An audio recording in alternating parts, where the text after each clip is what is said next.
He's not sorry. The SNP still believes in gender self-ID. 2 months ago, John Swinney said that he accepts that trans women are women. Yesterday, he dodged the same question and he said there will be plenty of opportunities for that. Well, here's his opportunity. Are trans women women? The court ruling makes this clear, and as a result, Scotland's public bodies must now abandon SNP gender policies and respect the rule of law. For the country to move on and for trust to be rebuilt, it's important for the government to accept accountability and to own its mistakes. So will John Swinney at least now admit that he got this so very wrong? First Minister. Presiding Officer, as the Supreme Court judgment narrates, there is a complex reconciliation of two pieces of legislation that the Scottish Government is obliged to work within. And those are the Gender Recognition Act 2004 and the Equality Act 2010. Now, I remind Russell Findlay that on two occasions, the Scottish Government's legislation that was passed in 2018, which was the subject of the legal challenge, was supported by decisions taken in courts in Scotland. Now, that was not the case in the Supreme Court judgment, and I accept unreservedly the Supreme Court judgment. As Mr Findlay knows, I am a believer in the rule of law. Therefore, the Government will take the steps. As the Social Justice Secretary set out to Parliament on Tuesday, to make sure that all of the regulatory changes that are required to be made in the light of the decision of the Supreme Court are made, and we will draw, as we did on the previous guidance, on the input of the Equalities and Human Rights Commission, as the Government is obliged to do, given they are the regulators of the Equality Act 2010. Russell Findlay. We spent years telling the SNP to drop this nonsense and get back to the day job. They refused to listen. They were absolutely obsessed. Now John Swinney doesn't want to talk about it because mainstream Scotland has turned against him. And the harms caused by gender self-ID are real. Female prisoners were the first target of SNP gender ideology. And today, a prison officer told me that staff still face disciplinary action if they call male sex offenders identifying as female he or him. Now, following the scandal of a rapist in a women's prison, there are still male prisoners in the female estate, and that's despite last week's seismic court ruling. So will John Swinney now instruct the Scottish Prison Service to ensure male prisoners do their time in men's prisons? First Minister. As the Government has set out to Parliament already, we are considering the details of the Supreme Court judgment, taking the necessary advice from the Equalities and Human Rights Commission about the application of that advice, and that will have a bearing on the judgments that are made in relation to public services. And I will expect, as is, I think, well established in our politics and our discourse, all public bodies, including the Scottish Prison Service, to operate on that basis and within the law. Russell Findlay. That's just a typically weak and evasive response. The SNP's focus on radical gender ideology hasn't just impacted in prisons, it has damaged trust in politics. It showed Holyrood had lost the plot and Nicola Sturgeon was detached from reality. John Swinney has got a chance to be his own man and go a different way from his closest ally, who isn't even showing up at work anymore. He could guarantee all public bodies will have new and lawful policies to respect women's rights in place by summer. He could be honest and admit that trans women are not women. He could hold his hands up and apologise fully and sincerely. John Swinney could ditch Nicola Sturgeon's toxic legacy once and for all. Will he now take the chance to finally bring to the end the era of divisive gender politics? First Minister.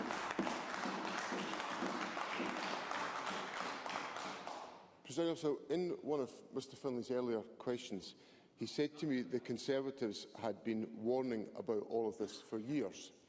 I want to read to Parliament the comments made by Alison Harris, who was a member of the Scottish Parliament for the Conservatives in the last Parliament, on Tuesday the 30th of January 2018. Members. And from the official report to Parliament, Alison Harris said this: As a member of the Equalities and Human Rights Committee, Annie Wells was pleased to see positive changes being made at Stage 2 to the Gender Representation on Public Boards Scotland Bill. In particular, she was pleased to see the committee agree to Mary Fee's Amendment 10, which sought to broaden the definition of woman so that the legislation should be inclusive as possible, recognising that not all trans women possess... Members. Recognising that not all trans women possess a gender recognition certificate. I simply read that into the official report to show that the... Members, I'm very keen that as many members are able to take part in this session as possible, and if we could ensure that we could hear one another, that would be helpful. I'm simply reading that into the official report because the Conservatives have changed their position on this, and they have changed their position from what they said in 2018. What my government will do, Presiding Officer, is my government will do what it always does. Follow the rule of law, take careful account of the decisions and the context in which we take our decisions, and act wisely to protect the rights of all within Scotland, because the first duty of the government is to protect the rights of everyone in Scottish society. Thank you. Question number 2, Anna Sarwar. Presiding Officer, yesterday I joined political leaders, faith leaders and charities at the Summit Against Polarisation and Disenfranchisement. And as I warned at the summit, this cannot look like some kind of Scottish establishment talking to itself, distant from the realities facing Scots.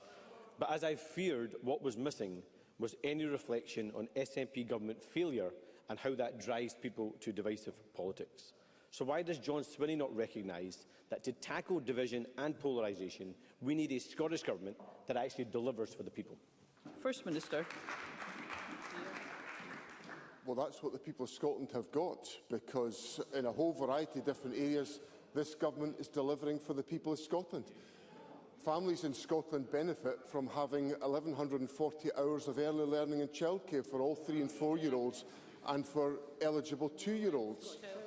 We have a rising investment in our housing sector, tackling the housing emergency, building on the fact that we have built more affordable houses per head of population than in other parts of the United Kingdom. We have low unemployment in Scotland today, and we have progress been made in reducing waiting lists and waiting times in the National Health Service. And crucially, on the issue that absolutely matters to me, we in Scotland are seeing falls in child poverty when they are rising in the rest of the United Kingdom. And I fear that the progress we're making in Scotland is going to be damaged by the welfare reforms of the United Kingdom's Labour government. Anna Sarwar. Presiding Officer, that complacency is part of the problem and proves John Swinney does not get it. The measure for success for the Scottish Government is how it uses its power to improve the lives of Scots. For 18 years, John Swinney and the SNP have been in charge of our NHS, but we have 1 in 6 Scots on a waiting list. For 18 years, John Swinney and the SNP have been in charge of housing, but we have 10,000 children with nowhere to call home. For 18 years, John Swinney and the SNP have been in charge of keeping Scots safe, but we have gang violence on our streets and blades being taken into primary schools. The gulf between the SNP government's rhetoric and the reality faced by people across our country could not be starker. So can't John Swinney see that he and his party's failures have made them the architects of divisive politics in Scotland? First Minister. Well, Presiding Officer, I will set out to Parliament frequently the record of this government upon which I am very proud to stand. We are giving young people in their families the best start in life by the most extensive early learning and childcare offer in the United Kingdom.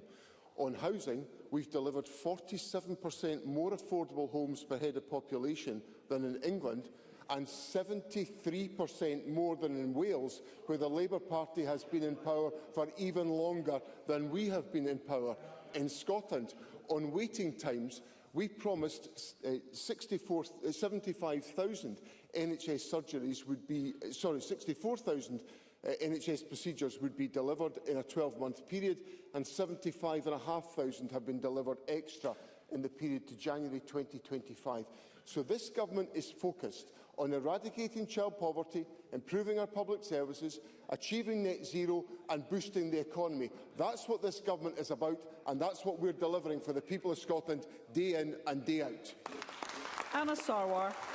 John Swinney's head is in the sand, and it proves why he can't be the person to lead the fight against disenfranchisement and polarisation of our politics, because he simply doesn't get it. Record-long waiting lists and record levels of homelessness amongst our children on John Swinney and the SNP's watch. After nearly 2 decades in power, if the SNP had a plan to improve the lives of Scots, then we'd have seen it by now.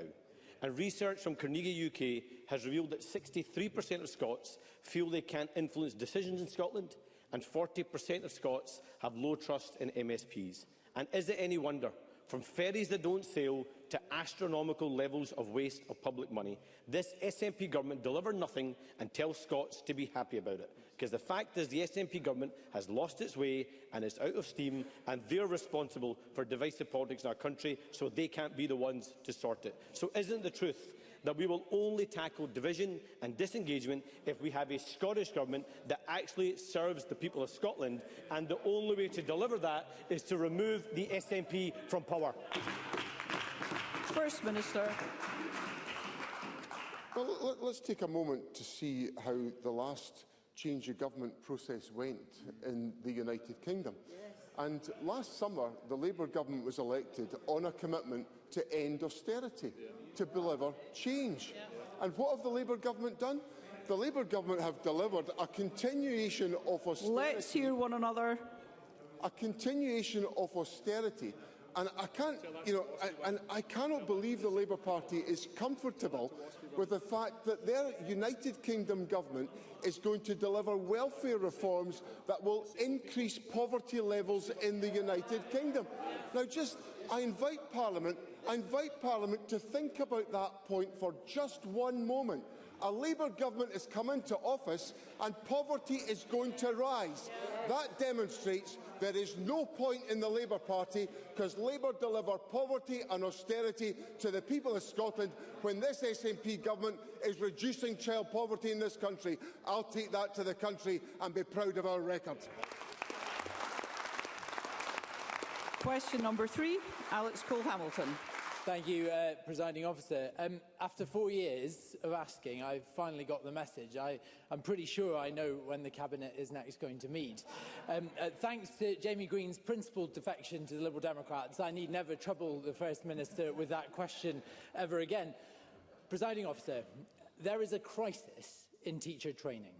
Over the last 3 years, the Scottish Government has aimed to recruit 750 maths teachers, to train 750 maths teachers. In reality, it has missed that target by a country mile, training only a third of the maths teachers that Scotland needs. So can I ask the First Minister, what is going wrong? First Minister. First of all, can I say that I'm glad I've been relieved of the burden of trying to remember when the Cabinet meets on a weekly basis. So, I welcome Jamie Green to his position on the Liberal Democrat benches. I'm not at all surprised to see him over there. He looked decidedly uncomfortable over there for an awful long time, like many others, I dare say.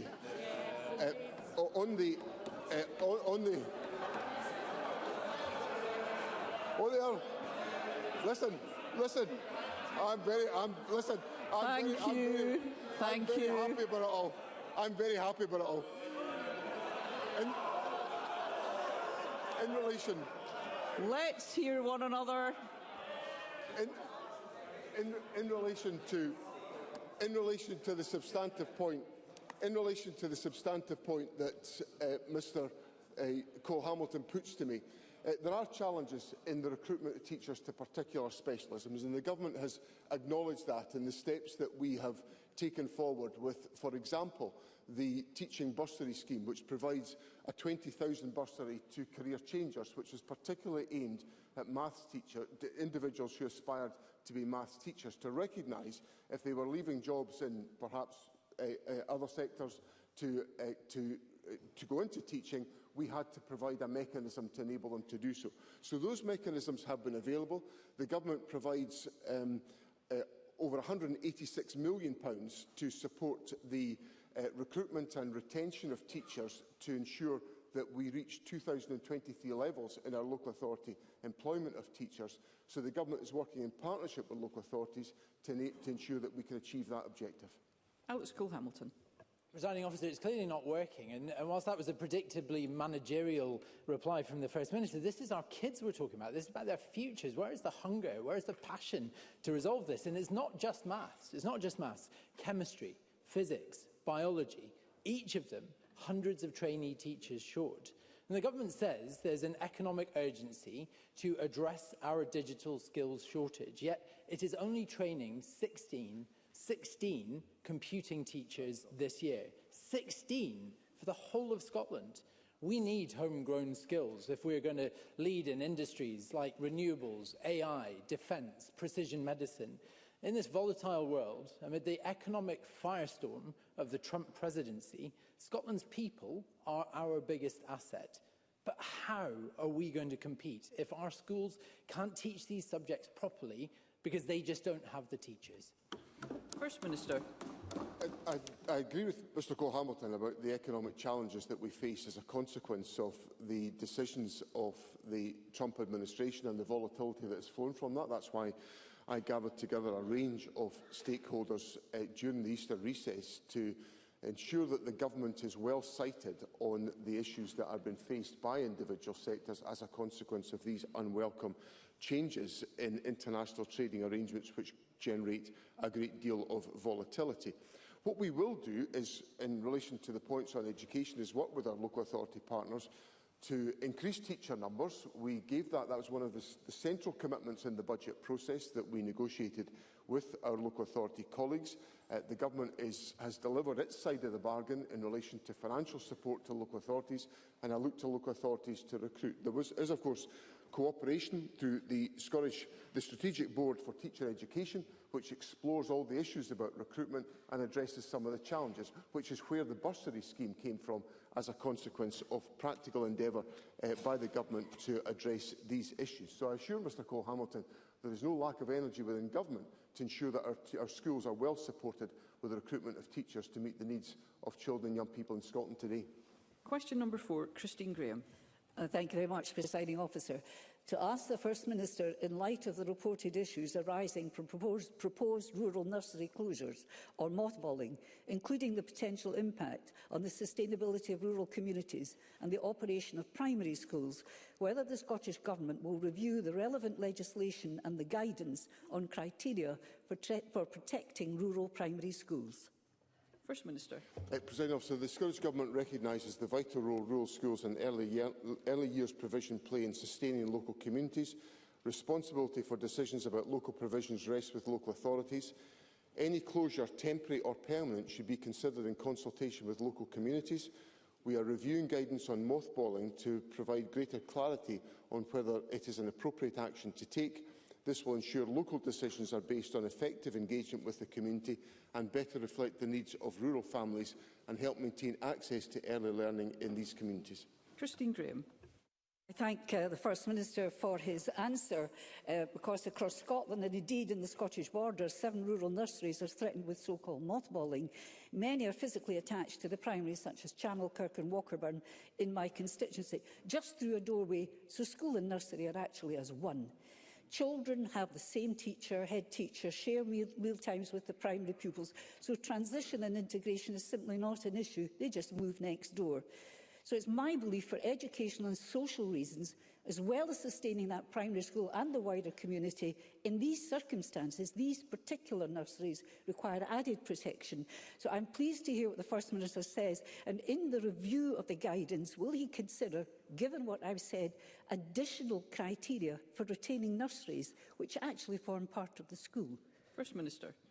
I think Christine Graham makes an absolutely compelling argument, because at the heart of the reforms on early learning and childcare, the Government has been working with our local authority partners to ensure that young people are able to get the best start to their early years education, and that has a natural progression into the school, in which particularly in many schools in Primary 1 and in some schools in Primary 2, there will still be a play-based curriculum, which has been the foundation of the early years experience for 3- and 4-year-olds and for some 2-year-olds.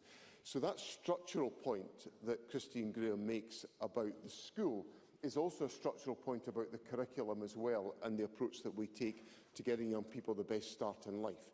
So we will reflect on the points that Christine Graham has made, because I think they are substantive considerations in making sure that we have that provision available in all communities within Scotland, which is what the Government is funding by the local authority settlement that we put in place. Stephen Kerr. And on the subject of the closure of rural primary schools, during the consultation process on the proposed closure of Blackness Primary School, parents accused Falkirk Council of deliberately spreading misleading information and, worse still, frightening the children in the school by telling them that their school was going to close.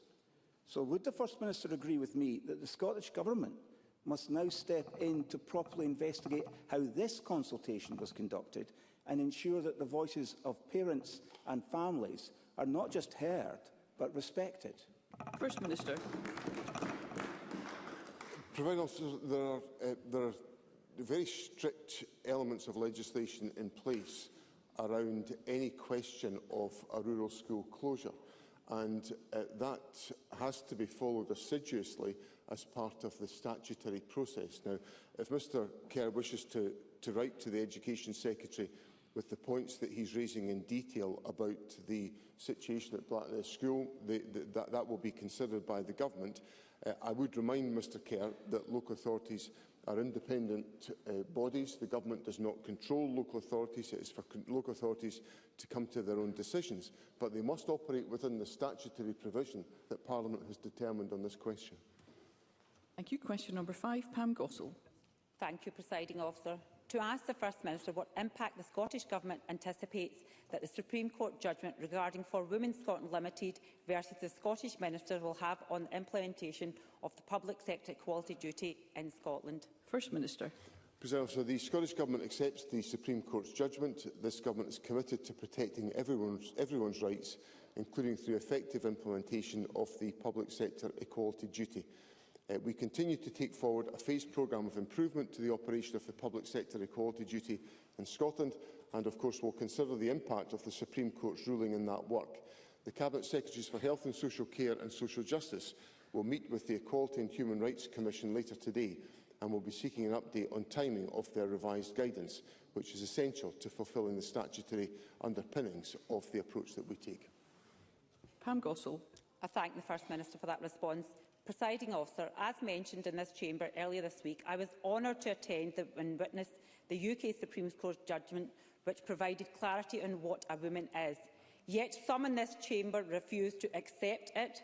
Whilst it is now the law that biological sex trumps gender identity, self-ID remains central to the SNP government. That is the same SNP government which presided over public bodies suspending nurses for refusing to share changing rooms with biological male colleagues and allowing dangerous male prisoners to be sent to women's prisons. Public bodies need clarity. Every day of delay risks further uncertainty. So can the First Minister give me a clear answer? When will the SNP government be issuing new guidance on compliance with the Supreme Court's judgment? First Minister. I give Pam Gossel the assurance that we will develop that guidance in a timely manner. There is a meeting today, as I said in my opening answer, with the Equalities and Human Rights Commission, whose advice we relied upon in the previous guidance that we had in place, and whose advice and guidance we will have to rely upon in the future. And the Government will report to Parliament about the progress that's been made in that respect. But I recognise the need for us to put in place timely guidance to apply the judgment that has been arrived at by the Supreme Court. Michelle Thompson. Thank you, Presiding Officer. The Public Administration section of the Finance Committee recently met with the outgoing Permanent Secretary, and it was clear from evidence to the committee that the Scottish civil servants are being subjected to internal policies that have not adhered to the public sector equality duty, with women's networks allowing men to self-identify into membership and policies being developed over private spaces where no input was sought around sex as a protected characteristic. Now, the First Minister has made clear that there's now considerable work underway, but will he personally ensure that that work puts women's voices as 57% of the Scottish civil service at the heart of these kind of policies and really make sure that the public sector equality duty is met? First Minister. Well, I intend to ensure that the public sector equality duty is met, and we will act, as I have made clear to Parliament in all of my answers on this subject, within the law. Obviously, there was legal clarity given by the Supreme Court last week, and the Government has to consider the details of that ruling to enable it to be applied in taking forward the public sector equality duty. Ash Regan. Presiding Officer, the Court of Session ruling against Scottish Borders Council marks yet another legal failure to uphold long-standing protections for women and children, this time involving a primary school child. And it exposes this broader pattern of public bodies disregarding the Equality Act of 2010 and other regulations in place since 1967. The undue influence of activist lobby groups like LGBT Youth Scotland has led to policies breaching single-sex safeguards. All such policies must now be withdrawn. Will public funding finally be withdrawn from organisations that are wrongly advising that gender self-ID is lawful in Scotland when it never has been? First Minister. Presiding Officer, throughout this whole discussion, I have made clear that the rule of law must be the central consideration of the actions of government, and that is what we will take forward in all of our judgments. I am aware of the judicial review decision that was announced by the Court of Session yesterday in relation to Scottish Borders Council. That is not a judgment that involves the Government, it involves Scottish Borders Council. But of course the Government will consider the issues that arise out of that as we consider all aspects of the reform of regulation that is required. Douglas Ross. This is a very straightforward question. Does the First Minister believe that a trans woman is a woman? Yes or no? First Minister. I have set out that the Scottish Government accepts the judgment of the Supreme Court, which ruled that a woman in the Equality Act 2010 is defined by biological sex. Thank you. Question number 6, Ariane Burgess. Thank you, Presiding Officer. To ask the First Minister whether he will provide an update on when the Scottish Government expects to respond to the Loch Long Salmon Farm planning application. First Minister. Presiding Officer, the Scottish Government is giving full and proper consideration to this appeal, and every effort has been made to issue a decision as soon as possible. It would, of course, not be appropriate for me to say any more in relation to what is a live planning case. Ariane Burgess. The industrial salmon farm development proposed for Loch Long will scar the lost coastline and harm its wildlife. It's been opposed by the community, the local planning authority and even the industry. But we've now been waiting over a year for the government's response after the application was called in. First Minister, more than 4,000 people have written to the government asking it to protect Loch Long from this damaging development. Will the First Minister personally assure that my constituents' voices are listened to? First Minister.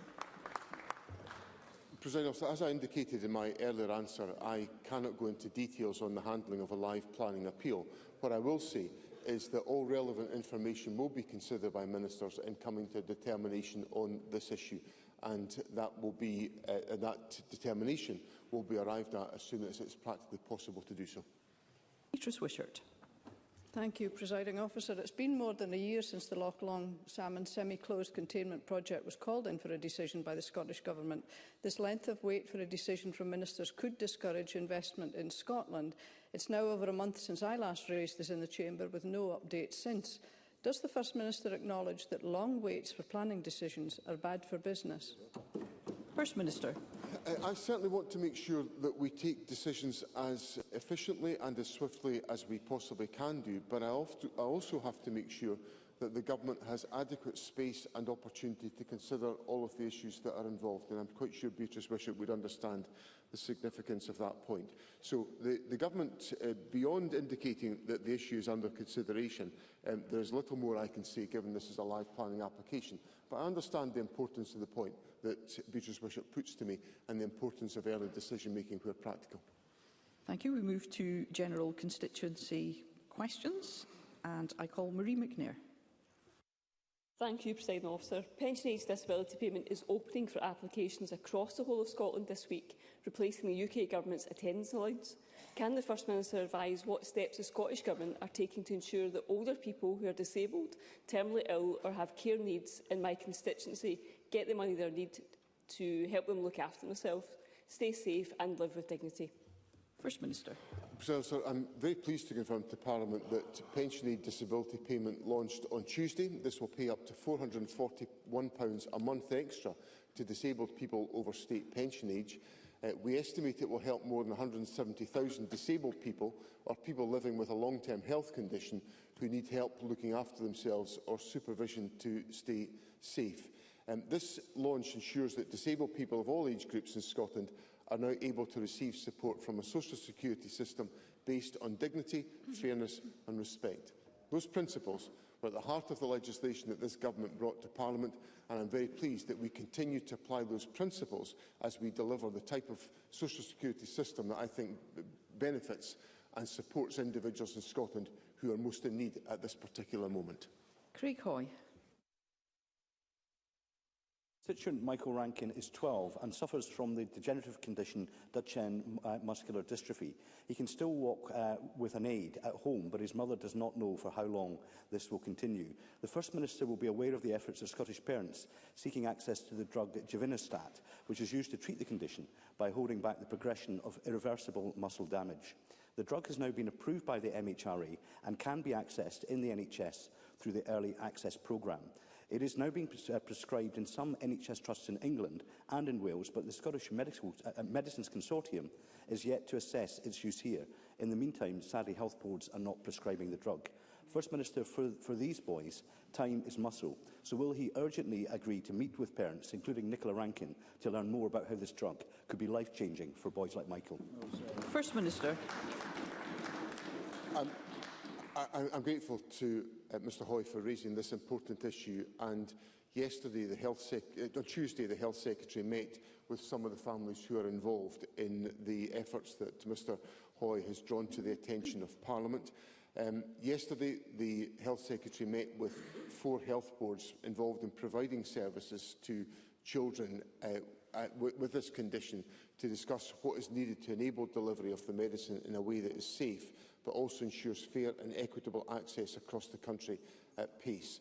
So there is very active work underway to try to deliver on the expectations of Mr Hoy and his constituents. We are very sympathetic and are trying to get there as fast as we possibly can do. I think the engagement that the Health Secretary has had so far is perhaps sufficient. If there is a need to meet me personally, I will of course be happy to do so, but I assure Mr Hoy that this issue is being advanced with urgency by the Health Secretary. Duncan Glancy.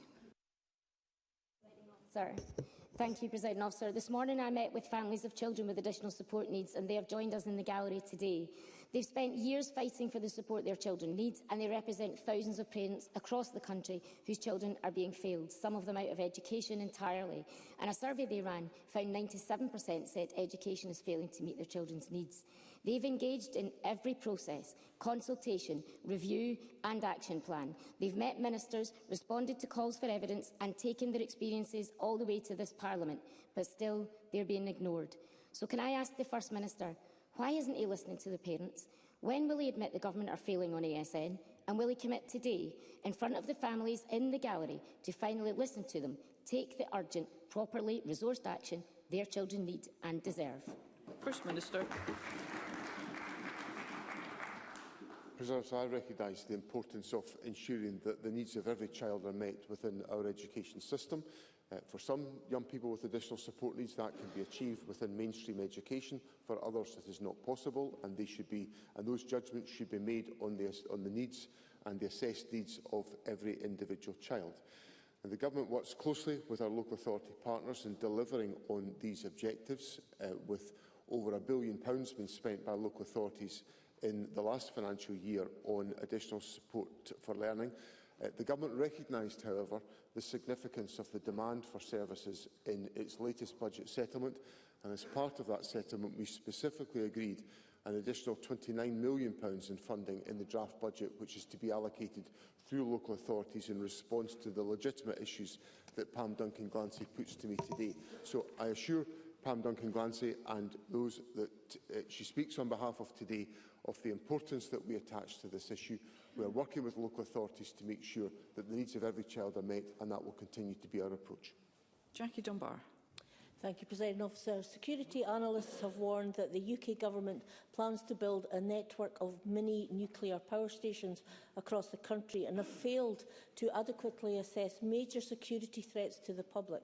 Does the First Minister share these concerns, and does he agree that rather than pursuing plans to invest in costly, slow-to-build and potentially hazardous nuclear power plants, the UK Government should be supporting investment in Scotland's huge renewable energy potential, which is far faster to build, cheaper and safer?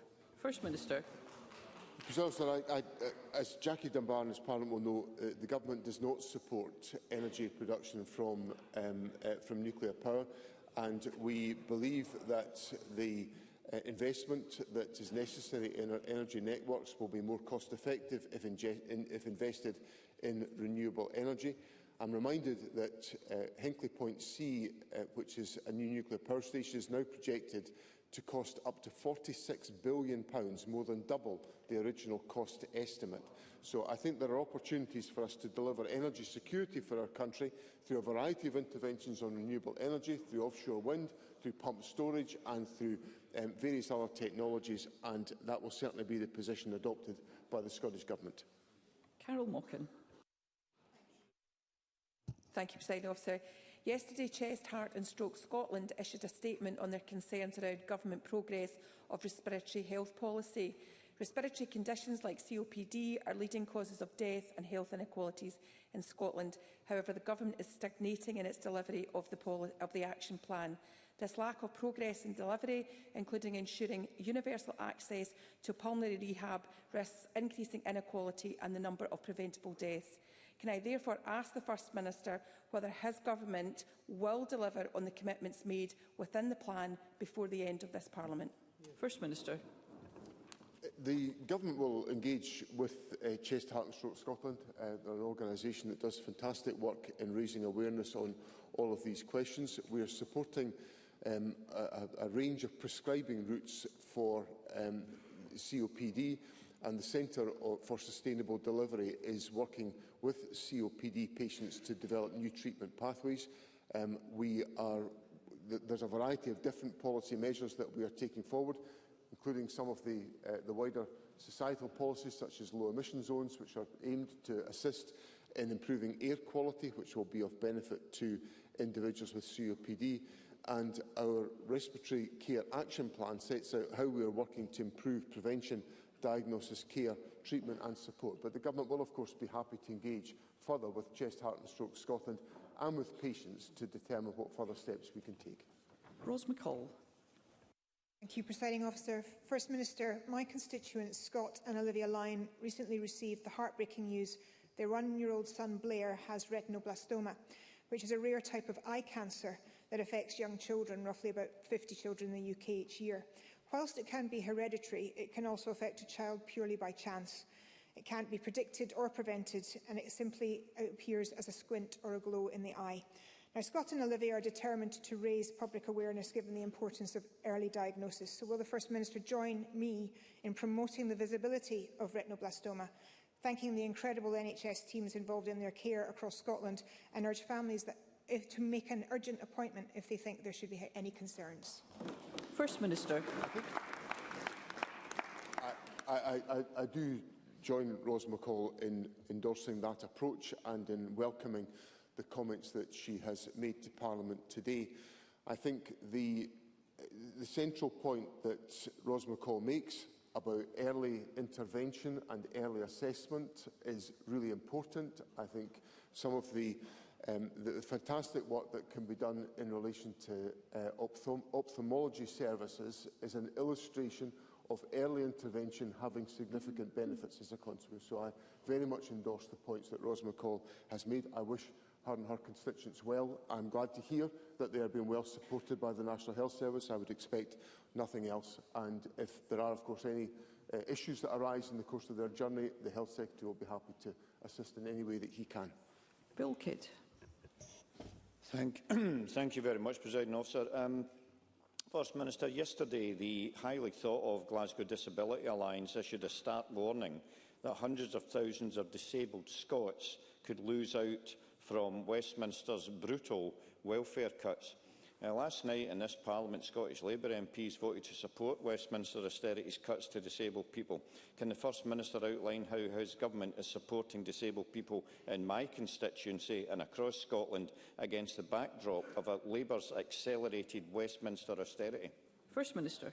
President, I'm deeply concerned about the cuts to sickness and disability benefits that have been announced by the United Kingdom Government. Indeed, I referred to them in my earlier answers to Anna Sarwar. The changes will push 250,000 people, including 50,000 children, into poverty by the end of this decade, and it will reduce the funding that Scotland receives for devolved disability benefits. So Parliament had an opportunity yesterday to express its firm opinion on these commitments. The Government, of course, expressed our opposition to the changes. I'm staggered that Scottish Labour MSPs supported the cuts, but that tells us all we need to know, that the Labour Party is in favour of continuing austerity and inflicting damage on the population of Scotland, while this Government will stand to take actions to reduce poverty and support the population in Scotland.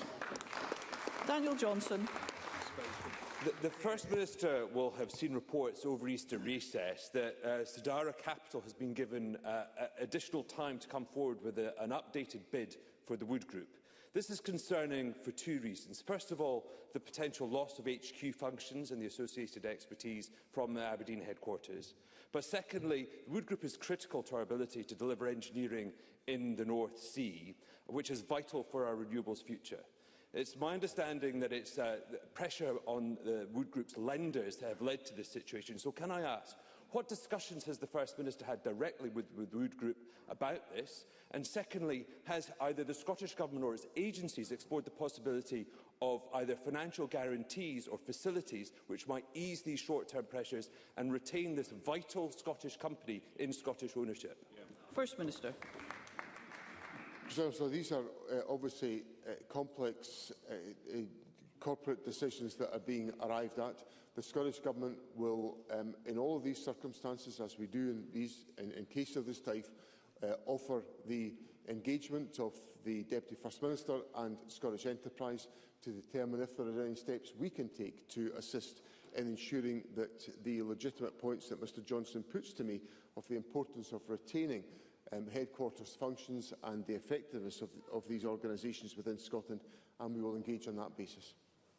Thank you. That concludes First Minister's questions. The next item of business is a member's business debate in the name of Neil Bibby, and there will now be a short suspension to allow those leaving the public gallery and the chamber to do so.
Thank you. We will now move on to the next item of business, and I would ask those visitors who are leaving the gallery to please do so quickly and quietly to allow us to move on to the next item of business. And that is a members' business debate on motion 16978 in the name of Neil Bibby on BBC Scotland's decision to end River City and close its Dumbarton studios. This debate will be concluded without any questions being put, and I would invite those members who would wish to speak in the debate to please press the request to speak buttons, and I call on Neil Bibby to open the debate. Up to 7 minutes, please. Thank you, Presiding Officer, and thank you to all the many members across all the political parties who have supported this motion for debate. This cross-party support shows how River City is an important part of Scotland's culture, and it is held in affection by many of our constituents. In opening, let me address directly why this motion was put forward by my colleague Jackie Baillie and I, and why it is important. Last month, BBC Scotland announced its regrettable decision to cancel River City after more than 20 years on our screens and to close its Dumbarton studios. This decision has many implications for the viewing public, for jobs and for training opportunities in Scotland's television industry. River City is Scotland's only homegrown soap. From when Bob proposed to Zara in a cherry picker, to Scarlett giving birth to Madonna in a taxi. From Raymond blowing up the Tall Ship pub, to this week's jaw-dropping episode, and I won't give any spoilers away, Presiding Officer, it has provided fans with laughs, tears and memorable moments since 2002. It has been long-running and successful too, with the show receiving a number of nominations and awards throughout the past 20 years, most recently winning Best Drama at the Royal Television Society Scotland Awards in 2023 for its 20th anniversary episode. And that's one of the many reasons why there has been real concern expressed about this decision since it was announced. But don't just take my word for it. Over 10,000 of our constituents signed a petition organised by Equity Union calling for River City to be saved within 4 days of the announcement. And an extensive list of hundreds of esteemed members of Scotland's and the UK's cultural sector also oppose the ending of the show and have called on the BBC to think again. Ewan McGregor, Blythe Duff, David Morrissey, Richard E. Grant, Robert Carlyle, Frankie Boyle, Lorraine McIntosh, Irvine Welsh and many, many more have co-signed a letter to the Cabinet Secretary calling for support to stop River City being axed. It's an understatement to say these creatives know a thing or two about the creative sector and they should be listened to. And I look forward to hearing from the Cabinet Secretary on what steps the Scottish Government can take to support their calls and challenge the BBC. The entertainment provided and the awards won by the show has been achieved on a budget of just £9 million, which in the grand scheme of things I believe represents significant value for money. We know previously around 500,000 people would regularly watch the show. Even considering the declining trend for long-running UK TV productions, recent figures show River City still attracts around 200,000 to 285,000 viewers. This is in the context of greater competitions from streaming platforms and it being moved around its BBC One slot more than any other production. The BBC has a great product here and they should be proud of it. And I believe if it gave the show the consistent slot and the right marketing it deserves, for example by updating the out-of-date information on its website, then those viewing figures would be even higher. But the current figures still represent a sizable proportion of the Scottish public and the importance of linear television. For context, on the weekend of the 12th and the 13th of April, attendances at all Scottish Professional Football League fixtures